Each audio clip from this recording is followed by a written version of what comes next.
So I welcome you all to yet another session of the Residence Corner module. These sessions are arranged by the Department of Neurosurgery at Liaquat National Hospital for the residents. And the idea behind this session is to build a 3D neuroanatomy, which is very important while performing any procedure. The topic of our presentation today is Tentorial Incisura. Dr. Priyanka is a fourth-year resident at Liaquat National Hospital.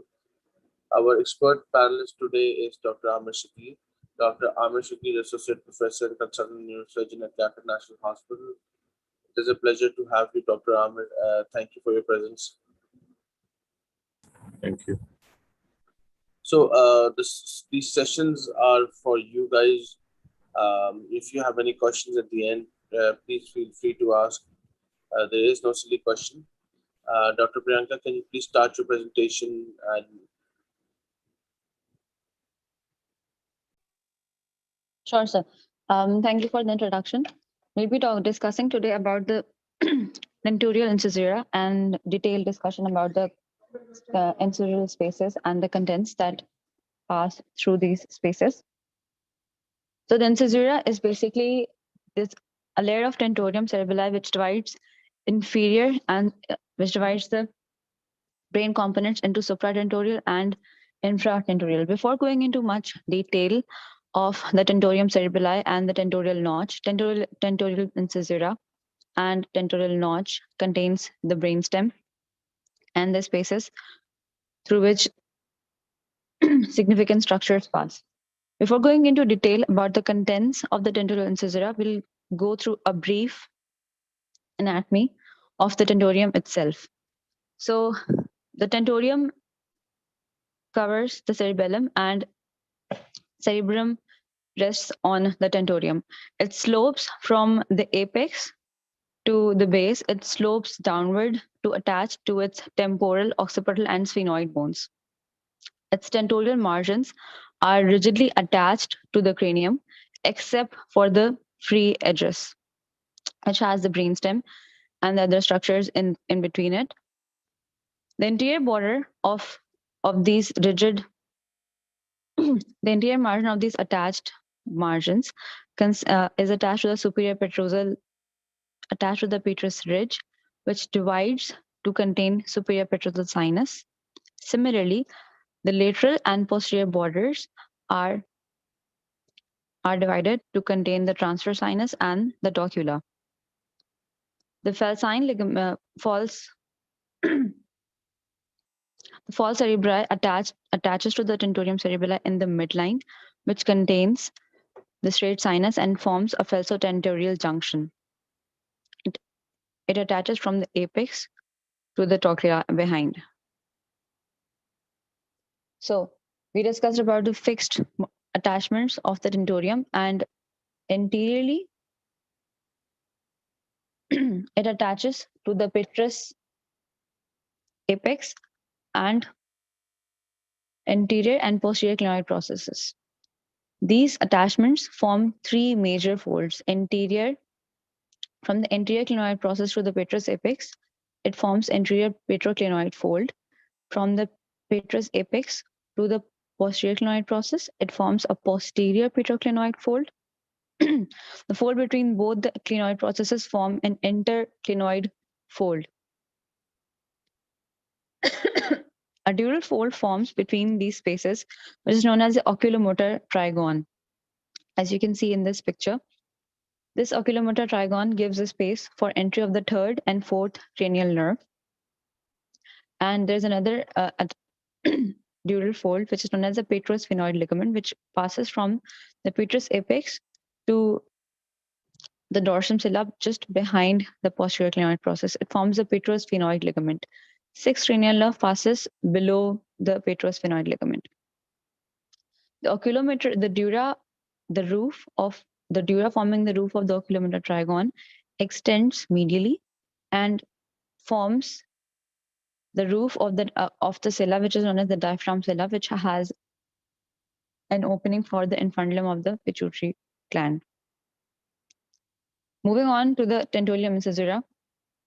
So the tentorium incisura, which is the notch formed by the free edges of the tentorium, is grossly triangular in shape with apex and the base. Apex is formed by the edge and the base is formed, sorry, apex is present dorsal to the midbrain and the base is formed by the anterior layer or the attachment to the rostrum sella. It is majorly, if viewed superiorly, it is this space is filled majorly by midbrain pons and edges of the cerebellum and free edges of the temporal lobe that forms a skirt around the edge and the cerebral peduncles. If viewed from the inferiorly from the tentorial incisura, you can view the uncus and parahippocampal gyrus falling slightly downward from the tentorial incisura edge. Tentorial incisura is majorly divided into three spaces, depending on its presence related to the brainstem. So the area above the brainstem is termed as the anterior incisor space. The paired areas lateral to the midbrain are termed as the middle incisoral spaces, and the area behind the midbrain is termed as the posterior incisoral spaces. We'll discuss the contents and the borders of these spaces in the upcoming slides in detail. So this is a lateral view in which the left hemisphere has been removed. Here we can see that this is the tentorium and this is the tentorial edge. We can see the midbrain. The space anterior to the midbrain is the anterior incisoral space. This space extends from the interpeduncular fossa and extends anteriorly and forward around the chiasm to superiorly anterior to the lamina terminalis. All this area is termed as the anterior incisoral space. The area behind lateral to the brainstem is the middle incisoral space, which is present between the lateral surface of the midbrain and the tentorial edge. The area between the apex of the tentorium incisura and the posterior surface of the midbrain is termed as the posterior incisoral space. Notice that the anterior incisoral space majorly consists of the constituents of the circle of Willis. You can notice the basilar artery, the carotid artery, and the consequent branches. And also that the posterior incisoral space majorly consists of vein of Gillen and the branches forming the vein of Gillen.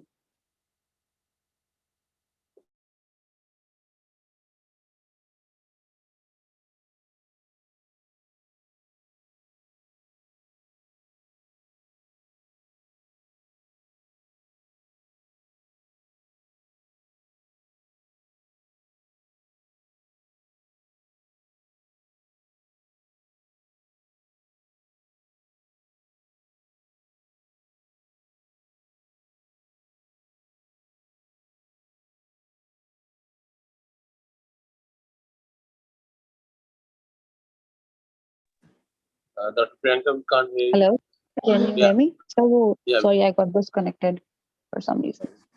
Okay, so the anterior incisoral space has been divided into area above the optic chiasm and the area below the optic chiasm, as we discussed in the previous slide. That this area lies below the optic chiasm, and this would be the area lying above the optic chiasm. So the area below the optic chiasm, the posterior lateral wall is formed by the bulbous prominence of the anterior third of the uncus, and the posterior wall is formed by the pons and the cerebral peduncles. Laterally, this space is bordered by the medial part of the sylvian fissure, which is situated below the anterior perforated substance. So if we go superficially through this, the posterior wall is formed by the midbrain and the upper half of the pons. Above the optic chiasm, it is superiorly limited by the rostrum of the corpus callosum and posteriorly by lamina terminalis. Laterally, it is bordered by the medial surfaces of the frontal lobes located below the rostrum. This is the section in which we can see the tentorial incisura contents from superiorly. The left hemisphere has been removed. However, and a part of the tentorial incisura has also been removed to expose the tentorial edge of the tentorial surface of the cerebellum. On the right side, we can see that lateral ventricles have been exposed and the lower lip of the ciliate fissure has also been preserved. Here we can appreciate the anterior incisural space present anterior to the brainstem, the middle incisural space present between the lateral surface of the brainstem and the tentorial edge. Also, we can observe the posterior incisional space present between the posterior surface of the brainstem and the apex.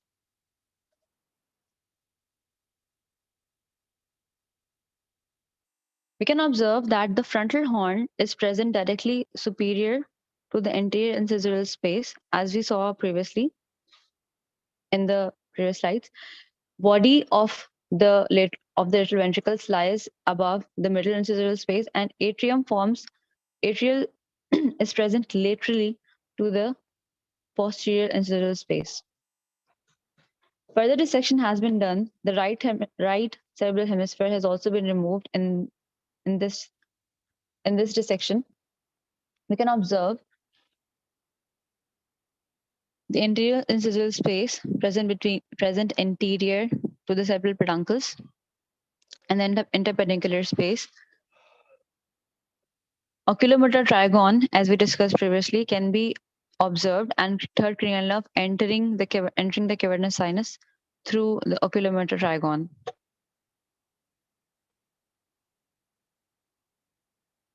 Sorry? Boundaries of the oculomotor trigon we have discussed these here. That is present, it is formed by a dural fold between the anterior petroclinoid fold, interclinoid fold, and the posterior petroclinoid fold. And oculomotor trigon has a third cranial nerve passes centrally through the oculomotor trigon, and posteriorly, fourth cranial nerve passes through the oculomotor trigon.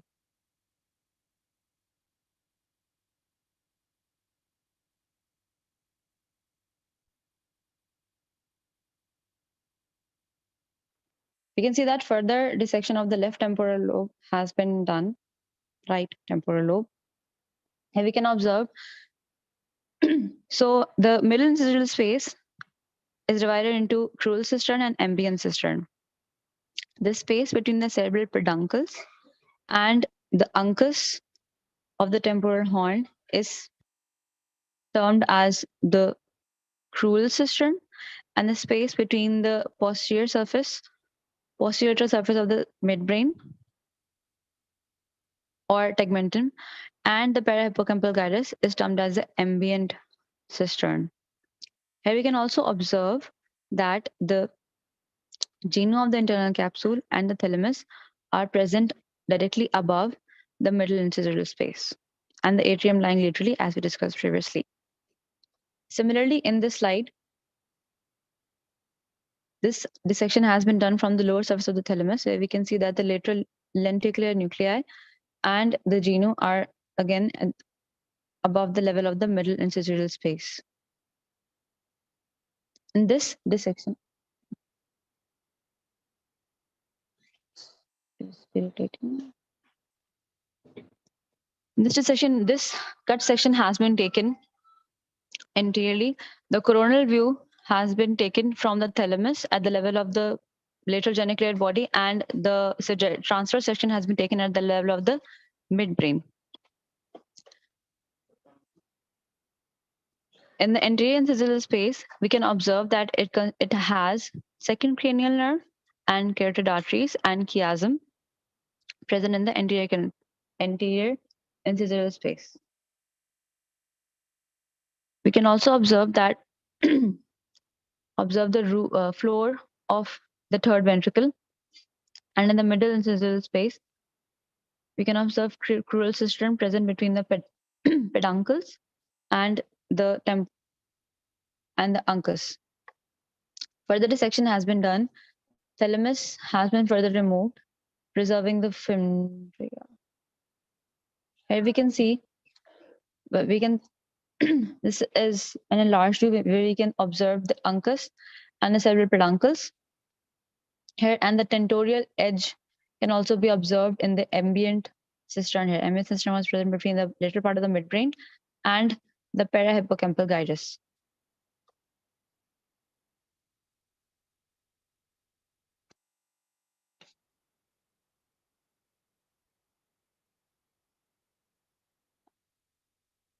As the right thalamus has been removed, this is an enlarged view of this picture where we can observe further in detail the crural cistern, ambient cistern, the tentorial edge, and the constituents. Here we can also observe the third cranial nerve passing in the anterior incisoral space.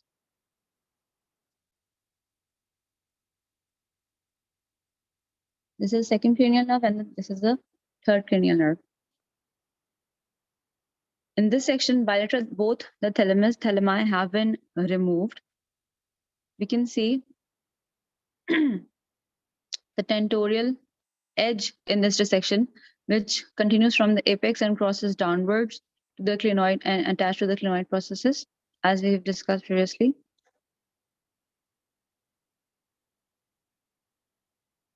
In this dissection, the temporal lobe has been further dissected and the floor of the third ventricle has been removed. The lateral borders of the crural of the ambient cistern can be observed clearly here, as it is formed by three structures majorly: the parahippocampal gyrus, the dentate gyrus, and the fimbria.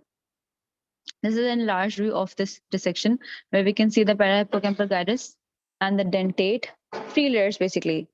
The most medial layer being the parahippocampal gyrus, which is bordered superiorly by the dentate gyrus and then fimbria. The parahippocampal gyrus continues anteriorly to the hippocampus. And also we can see here the crural cistern being present between the peduncles and the uncus.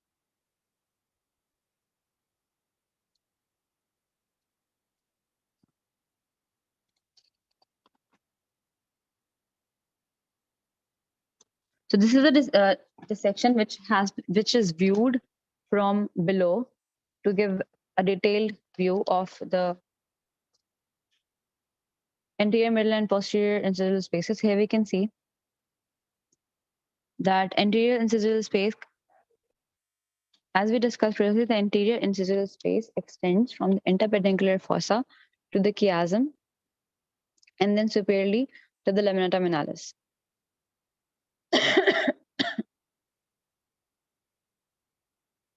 We can also observe the crural cistern and the ambient cistern here.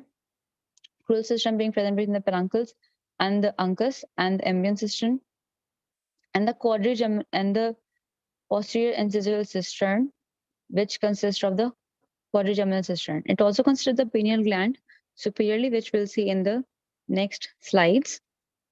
Notice that as the uncus hangs over as the anterior border of the uncus hangs over the tentorial edge, here the tentorial edge has been removed, it forms a tentorial groove over the uncus, which is more enlarged and more prominent in this dissection. We can see a tentorial groove present over the uncus formed by the free edge as the uncus hangs over the tentorial edge. The lower border, in this dissection, the lower border of the thalamus has been removed to expose the roof forming the ambient cistern. We can see that the roof is formed by the pulvinar and the lateral and medial geniculate bodies. Sorry, the parahippocampal gyrus has been removed so that we can appreciate the roof of the ambient cistern. So if we remove the parahippocampal gyrus, we can appreciate pulvinar and both the geniculate bodies and lateral border being formed by the dentate gyrus and the fimbria. So here majority of the temporal lobe has been, parahippocampal gyrus has been removed.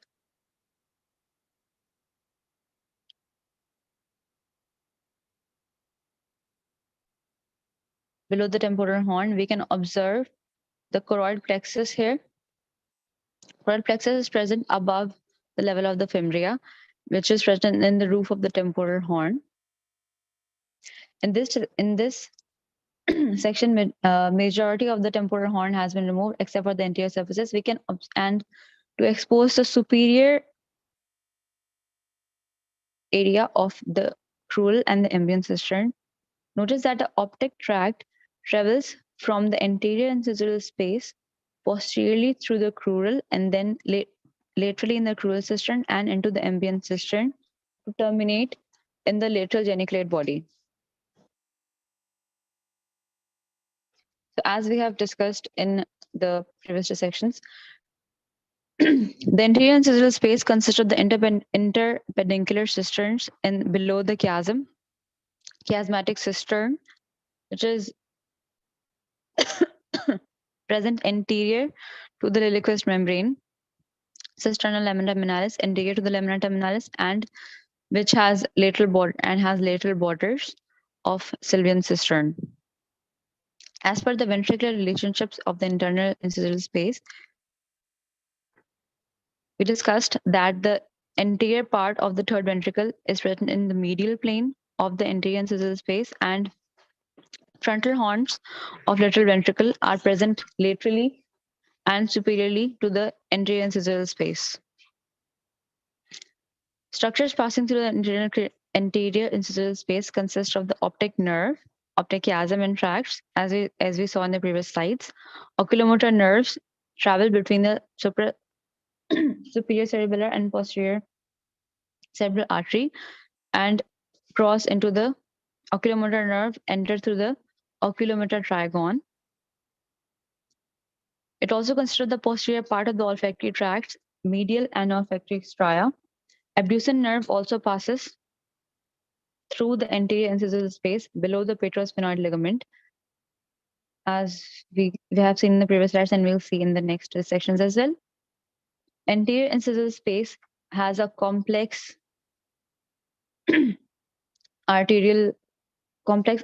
consists of complex arterial structures and has major constituents of the circle of Willis, having ICA, posterior communicating artery, and anterior choroidal artery, with MCA, ACA, and the basilar bifurcation, and giving branches of SCA and PCA. It also has basal vein, which courses below the optic tract.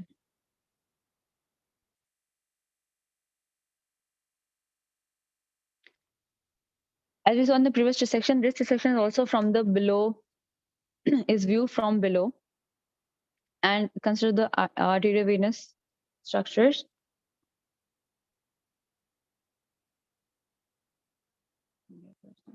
As we can see that the middle incisional space, this is the crural cistern, this is the ambient cistern, this is the quadrigeminal cistern, and this is the anterior incisional space. We can see that the anterior incisional space consists majorly of second cranial nerve, as we discussed previously.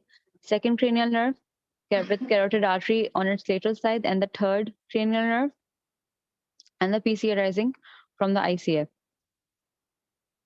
Crural and ambient cistern consist majorly of the PCA and the basal vein, with basal vein traveling superior to the PCA, and the quadrigeminal cistern consisting majorly of the vein of Kellen and its branches.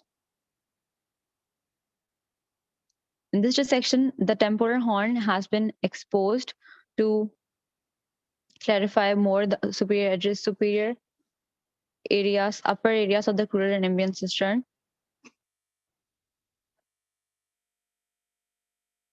Here we can again observe the basal vein and the PCA crossing majorly through the crural and ambient cisterns. In this dissection, the PC on the side has been removed. Here we can see basal vein coursing through the middle incisional space, and basal vein giving anterior carotid artery and which supplies the temporal horn of the lateral ventricle. In this dissection, PCs from both the sides have been removed, where we can see that basal vein crosses from the anterior incisional space and crosses through the superior surface of the middle incisional space and ends in the posterior incisional space, joining the vein of Gillen along with the internal cerebral vein and internal occipital vein.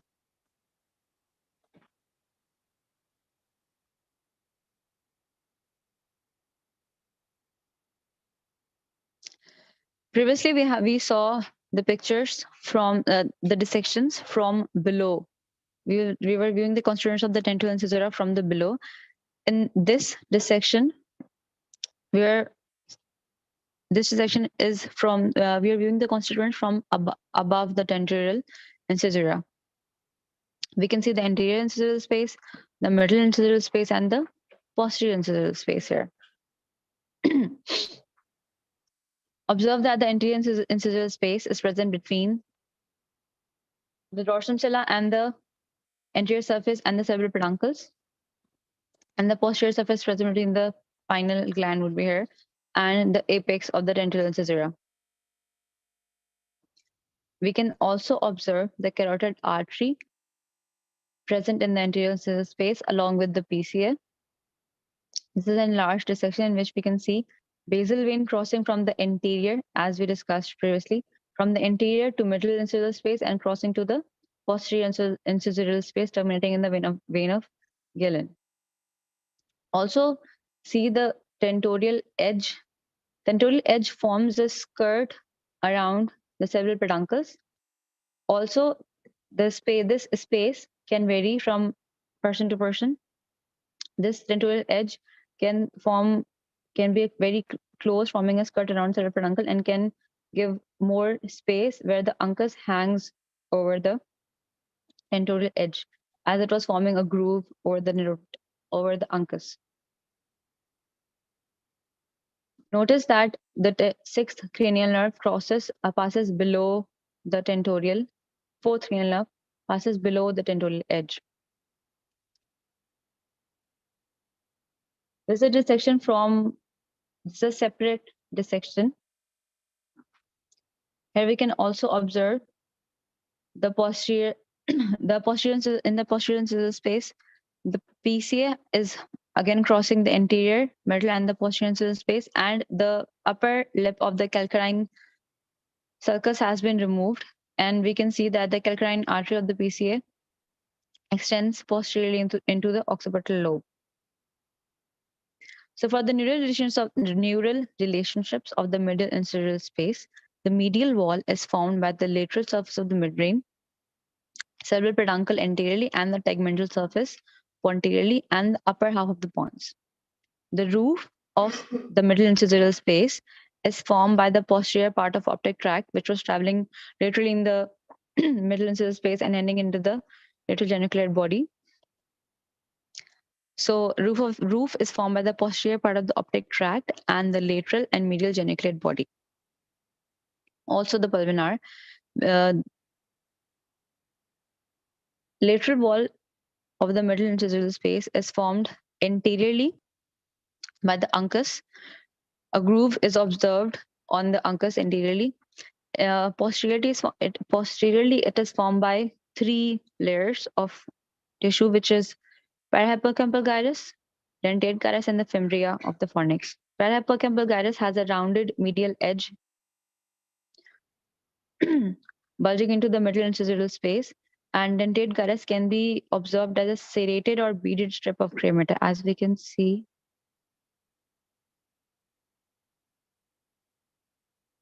in this slide, that the dentate gyrus is like comparatively darker than the parahippocampal. This is the bulge on the parahippocampal gyrus, and the dentate gyrus has a serrated kind of appearance.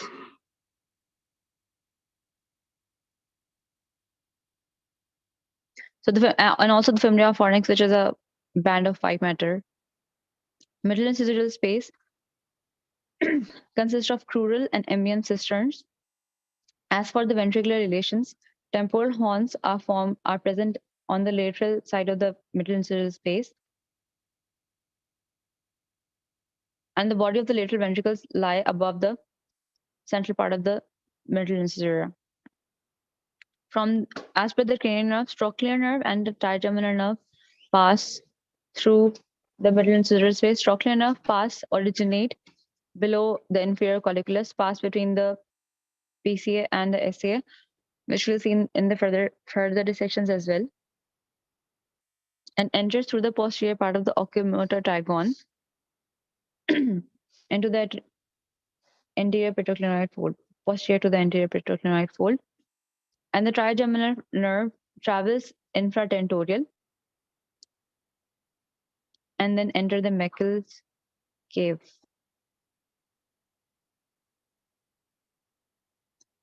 For the arterial relationships, major arteries that pass through the middle incidural space is the anterior carotid artery, which originate below the optic tract and supplies the choroid plexus in the temporal horn.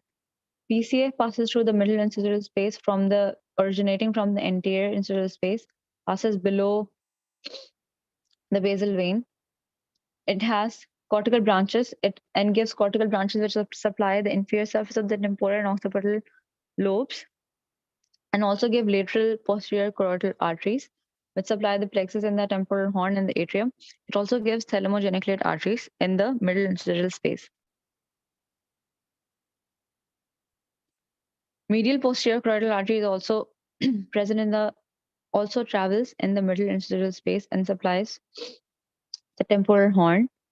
Superior cerebral artery passes below the level of the free edge and pass above the trigeminal nerve, enter the cerebellomesencephalic fissure. The major venous structure present in the middle incidural space is the basal vein, passing superior to the PCA. For the posterior incidural space, the neural structures majorly present in the posterior incidural space is the pineal gland. It is present posterior to the midbrain. It is present between the midbrain and the apex of the tentorial incisura. Anterior wall of this space is formed by the quadrigeminal plate in the center, with pineal body rostral to it. Pineal body is attached to the posterior wall of the third ventricle by a habenular commissure and a posterior commissure. Inferior to the quadrigeminal plate, anteriorly, we can center of the anterior wall is formed by the lingula of the vermis, and peripherally we can observe the superior cerebral peduncles. Roof of the posterior incidural space is formed by the lower surface of the splenium and terminal part of the crura of the fornicis and hippocampal commissure. The floor is formed in the midline by the culmen of the vermis, peripherally by the quadrangular lobes, and which extends inferiorly. The posterior incidural space extends inferiorly into the cerebellomesencephalic fissure. Laterally, it is bordered by pulvinar of the thalamus, crus of the fornix, crossing posteriorly to the pulvinar, and the posterior part of the parahippocampal and dentate gyri. Cistern present in the posterior incidural space is quadrigeminal cistern, as we discussed. Ventricular, as for the ventricular relationships, anteriorly, posterior portion of the third ventricle and the cerebral aqueduct. Posterior portion of the third ventricle is present on the superior area, and the cerebral aqueduct is present anteriorly on the lower surface of the anterior to the lower surface of the posterior incidural space, and laterally, atria and occipital horns of the lateral ventricles are observed. Major arteries present in the posterior incidural space are the PCA, which enter through the lateral parts and bifurcate into the calcarine and parieto-occipital arteries. The major branches they give are medial posterior carotid arteries and the lateral posterior carotid arteries. The medial posterior carotid artery entered the vela metapositum to supply the carotid plexus and the third ventricle roof and the body of lateral ventricle. Well, lateral posterior carotid arteries supply atrium. So medial supplies the third ventricle roof and the body, and the lateral posterior carotid arteries supply the atrium. Superior cerebral arteries course laterally within the cerebellomesencephalic fissure, and the major structures present in the posterior incidural space are the complex group of veins, where the internal cerebral and basal veins join to form the vein of the Galen. Vein of the Galen passes below the splenium to enter the straight sinus at the tentorial apex. Also, it has the vein of the cerebello-mesencephalic fissure, which is present infratentorially.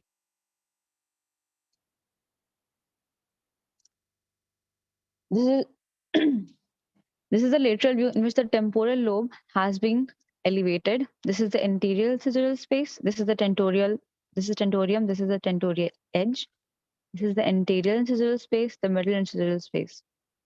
Here we can see carotid artery present in the anterior incisorial space, along with the third cranial nerve present here.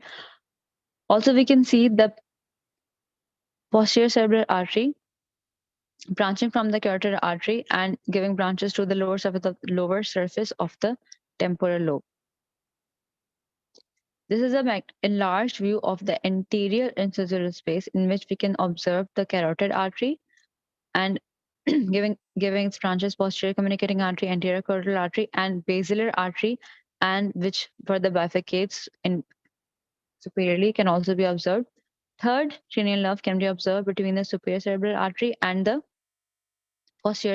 superior cerebellar artery and the posterior cerebral artery. In this dissection, the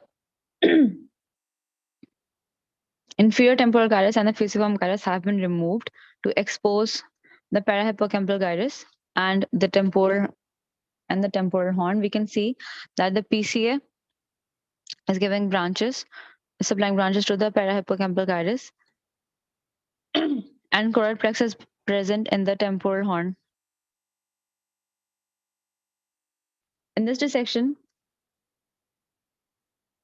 the choroid plexus has been dissected from the fimbria. Basically, choroidal fissure has been opened to expose the PCA and the basal vein present in the superior surface of the crural cistern and the ambient cistern.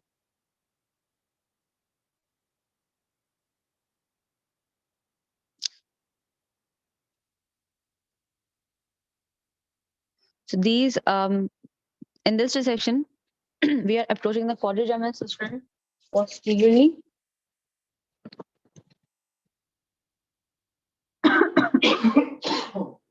This is the posterior. We are in the lateral ventricle floor. This is the roof of the third ventricle. Fornix, body of the fornix majorly separates the body of the fornix majorly separates the lateral ventricle and the roof of the third ventricle.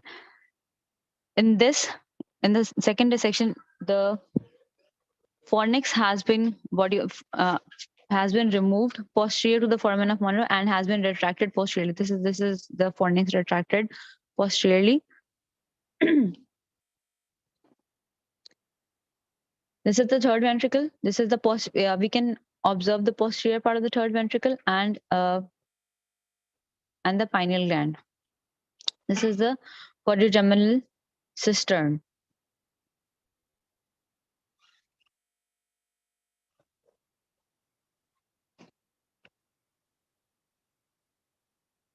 In this dissection, we can see that the quadrigeminal cistern. In this dissection, arteriovenous structures have been removed. This is the posterior part of the third ventricle. This is the pineal gland. Superior colliculi and the inferior colliculi have been exposed. Observe the origin of the fourth cranial nerve below the inferior colliculi.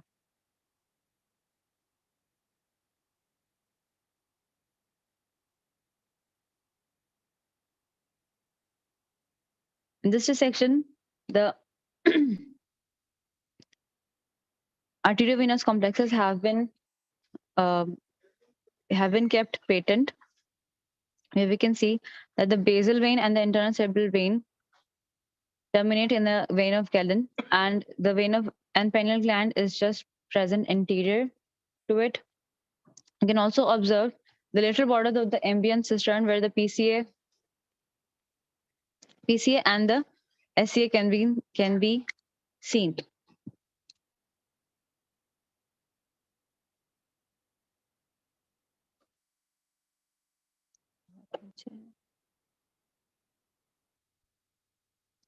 So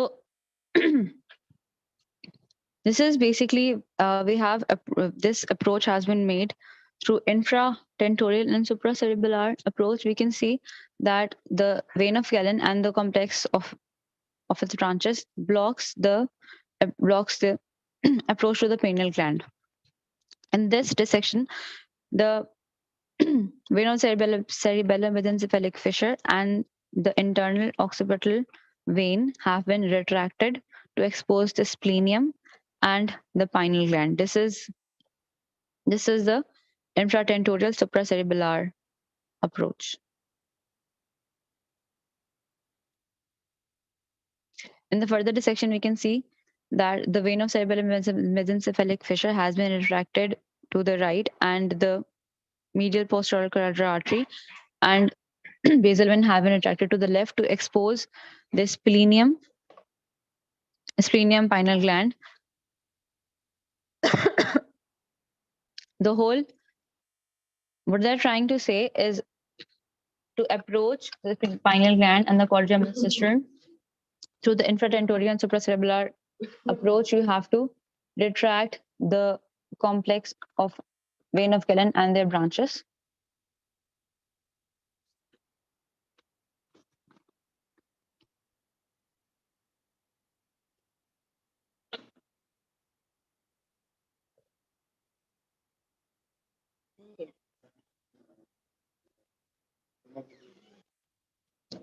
If the tilia choroidea superior to the pineal gland has been removed, and we can enter the posterior part of the posterior part of the third ventricle has been exposed.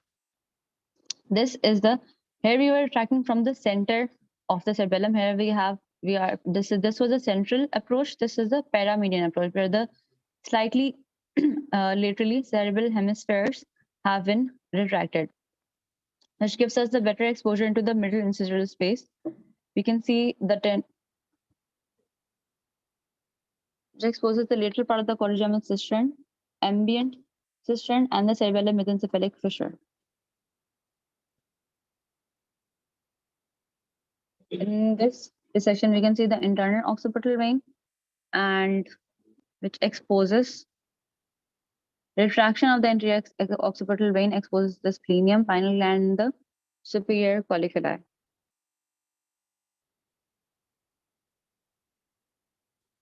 This is slightly lateral retraction of the cerebral hemisphere, where we can see the basal, the PCA entering the quadrigeminal cistern from the ambient cistern.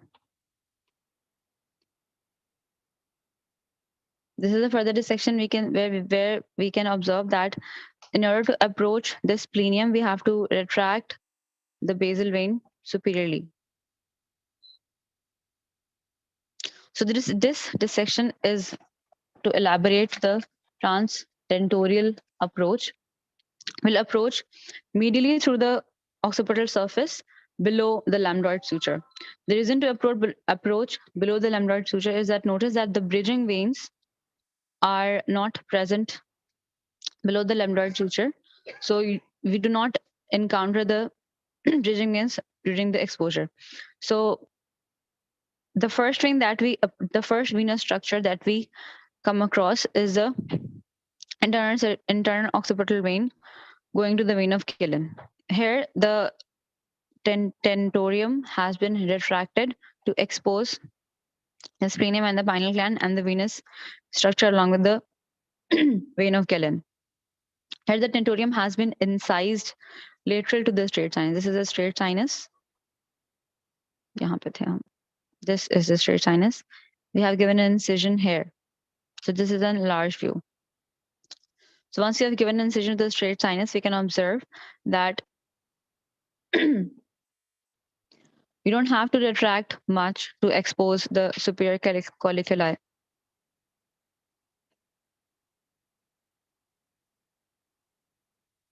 So in order to observe the superior colliculi, the pineal gland, the vein of Galen has been retracted superiorly. This is a slightly lateral view in which the basal vein can be basal vein can also be observed in the ambient cistern. So these are the comparative pictures for the infratentorial, supracerebellar, and the transtentorial approach. This was the infratentorial approach, where we can see that the in order to approach the pineal gland and the splenium, we have to encounter the vein of Kiran and its various branches first. So in order for to approach us to the pineal gland, we'll have to retract these structures. Whereas this is the transtentorial approach, where major retraction is not required. We just have to retract the vein of Kiran and the branches superiorly, and gives a better exposure of the pineal gland and the superior and inferior colliculi.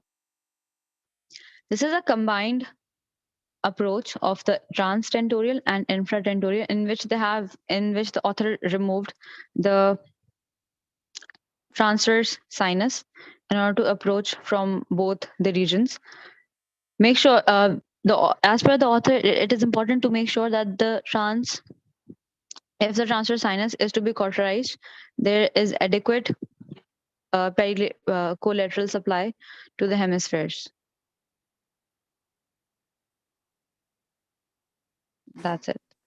Thank you, Dr. Priyanka, for this detailed presentation. Obviously, this was a very complex topic, and which was explained in detail by you.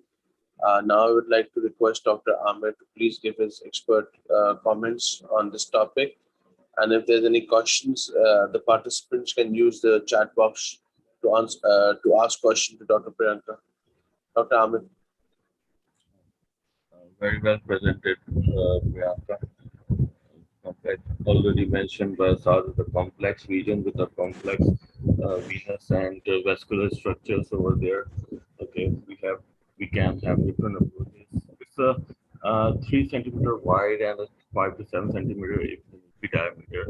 But it's significant is the things are going through it. As we know, the brain stem going through it. So we must know this region very well in order to approach different to have different surgical approaches. Like we can approach, as Priyanka already mentioned, the spinal region, the third ventricle tumors. We can approach from here, paracellular, cellular regions, some aneurysms, AVMs, all we can approach from here. But it is a complex region, no doubt about it. This region is also involved in ascending, descending herniations. We didn't mention over here, okay, the different signs of these ascending, descending herniations. So we have different things over here, which important things we go into this region. Okay. But in this short time, with this elaborate presentation is very well done by Priyanka. So, Dr. Yasser have asked a question. Can you differentiate between transtentorial and an infratentorial, supracerebellar infratentorial approach? Are they both infratentorial? Dr. Yasser, they're not both infratentorial approaches. The occipital transtentorial approach, you're basically retracting the occipital lobe and then seeing the tentorium free edge and then giving an incision. And so you're going from above below. While in the supracerebellar infratentorial approach, you are basically retracting the cerebellum and then going along and observing the venous structure. So, the difference between these approaches is that what is the involvement of the pineal gland? If the pineal, so how can you approach the tumor, via and cause minimal damage? So there are different approaches. And they're both written, and you can go back and read about it.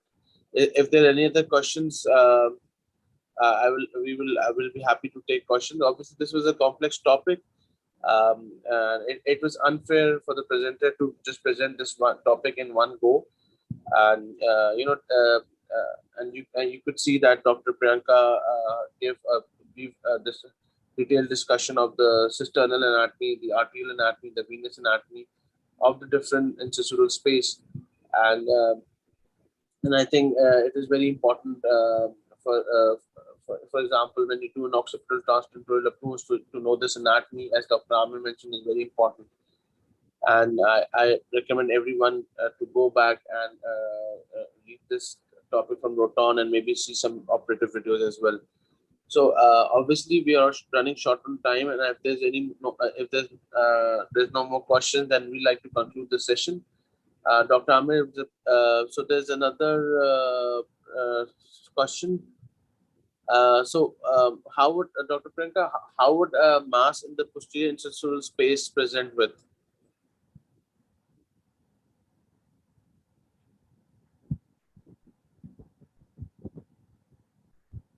What symptoms and sign with the mass in the posterior? So basically, I would take up this Hello. question and G. The patient would have the upward gaze palsy majorly. He can have The patient will have hydrocephalus as it is obstruct. It will obstruct the quadrigeminal incision and it will cause a compression. Majorly, the patient will have Perinod syndrome. Perinod syndrome, yeah. So that's what I'm saying. He can have a series of symptoms. He can present with Perinod syndrome, upward gait palsy. Patient can have hydrocephalus. So yes. So basically, because the posterior interstitial space has a pineal gland, so basically he will present with the signs and symptoms that patients have when they have pineal gland mass. If there's any more questions, this is the time. There's no silly questions. You can ask anything. These sessions are for you. If not, then we would like to conclude this session. You can find this video on the LNH YouTube page, and you can go back and maybe see this video. It was difficult. It was a difficult presentation, and we could see that Dr. Priyanka navigated very well through it. So we will. So thank you for your presence today. We will meet you all next week. Next week we'll be discussing the anatomy of anterior canal base. Dr. Aamir, it was a pleasure to have you, sir. Thank you. Thank you. So see you all next week. Take care of yourself. Thank you, everyone. Goodbye. Thank you, sir.